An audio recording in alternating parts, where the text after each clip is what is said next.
एक गांव में चारों ओर एक खबर फैली थी कि एक बड़ा साधु गांव के बाहर एक पेड़ के नीचे अपना आश्रम लगाया है। जो भी उनके पास अपनी समस्या लेकर जाता है वह उनकी समस्या का समाधान करते हैं। उसी गांव में एक महिला रहती थी। जब वह यह बात उसकी कानों तक पहुंची तो उसने दो चार लोगों से साधु बाबा के बारे में पूछताछ की, और जब उसे बाबा पर यकीन हो गया तो अगले ही दिन वह अपने 10 साल के बेटे को लेकर बाबा के पास पहुंच गई।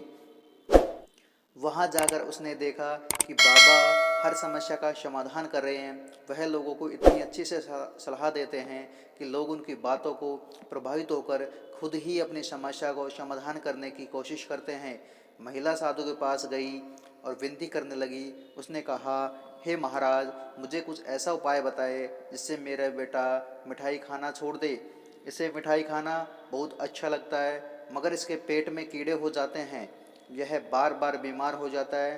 डॉक्टर ने भी कहा है कि जब तक यह मिठाई खाना नहीं छोड़ेगा यह ठीक नहीं हो सकता। कृपया कर आप कुछ ऐसा उपाय बताएं कि यह मिठाई खाना छोड़ दे। महिला की बात सुनकर साधु सोच में पड़ गया। उसने महिला से कहा, आप 3 दिन बाद मेरे पास आइए, तभी मैं आपको उपाय बताऊंगा। महिला हैरान हो गई। उसे बहुत आश्चर्य हुआ। जो साधु बड़ी से बड़ी समस्याओं का समाधान चुटकियों में कर देते हैं, उसके लिए मेरी समस्या का समाधान करने में 3 दिन क्यों लगेंगे? यह सोचते वह वहाँ से चुपचाप चली गई। 3 दिन बाद महिला फिर से साधु के पास पहुंची। साधु ने उसे एक उपाय बताया। उस उपाय को अपनाकर महिला ने बेटे मिठाई खाना बंद कर दिया। वह पूरी तरह से स्वस्थ हो गया। कुछ दिन बाद महिला फिर से साधु के पास पहुंची।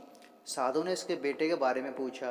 महिला ने कहा, आपकी कृपा से वह भी पूरी तरह से स्वस्थ है, मगर महाराज, मुझे एक बात समझ नहीं आई कि इन सब की बड़ी सी बड़ी समस्या का समाधान आप तुरंत ही बता देते हैं।